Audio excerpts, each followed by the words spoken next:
गहराती रात थी और नॉर्थ ईस्ट एक्सप्रेस दिल्ली के आनंद विहार टर्मिनल से असम के कामाख्या जा रही थी।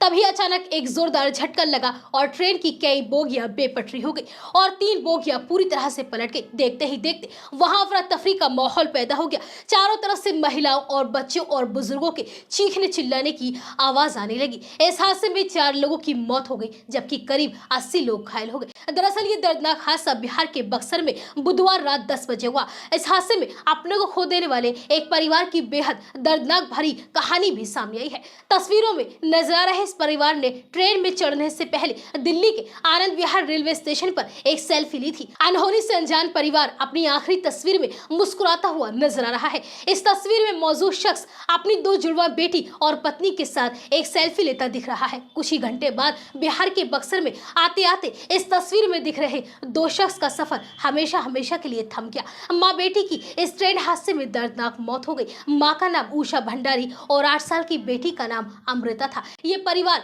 आसाम के तिनसुकिया जिले के संदिया गांव की रहने वाला है और परिवार दिल्ली से आसाम जा रहा था। रेल हादसे में पिता के साथ जिंदा बची बेटी अदिति अपने पिता से बार-बार पूछ रही है कि दीदी और मां को क्या हो गया, लेकिन पिता उसे कुछ भी बताने की स्थिति में नहीं है। बेटी पिता के मोबाइल में फोटो निहारती रह गई जो यात्रा शुरू करने से पहले आनंद विहार रेलवे स्टेशन पर इस परिवार ने एक साथ खींची थी। माँ और बहन की तस्वीर को वह बार-बार चूम रही है। ये देखकर पिता के साथ ही अस्पताल में मौजूद हर किसी की आंखों में से भी आंसू आ गए। दीपक भंडारी ने बताया कि वे दिल्ली में बार में नौकरी करते हैं। छुट्टियों में अपने गांव जलपाईगुड़ी जा रहे थे। पत्नी और 2 बेटियों के साथ उन्होंने सेल्फी ली थी, फिर सफर की शुरुआत की। ट्रेन जैसे ही रघुनाथपुर के पास पहुंची, ट्रेन का बैलेंस बिगड़ा और ट्रेन पटरी से उतर गई। उन्हें क्या मालूम था कि उनका यह सफर अधूरा ही रह जाएगा। उन्होंने आगे बताया कि ट्रेन जैसे ही ड्रेल हुई, बच्ची और पत्नी दोनों ट्रेन की खिड़की से बाहर जा गिरे। उन्हें गंभीर चोटें लगी जिस कारण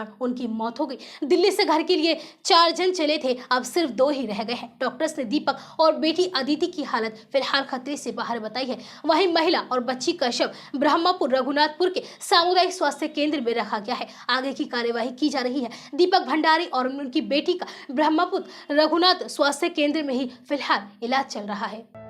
लक्ष्मी मल्टी स्पेशलिटी हॉस्पिटल 24 घंटे इमरजेंसी की सुविधा, कंप्लीट हेल्थ चेकअप की सुविधा, डायलिसिस, अल्ट्रासाउंड एवं दूरबीन द्वारा सभी प्रकार के छोटे बड़े ऑपरेशन, गुर्दा रोग, हृदय रोग का विशेषज्ञ डॉक्टर्स द्वारा इलाज किया जाता है।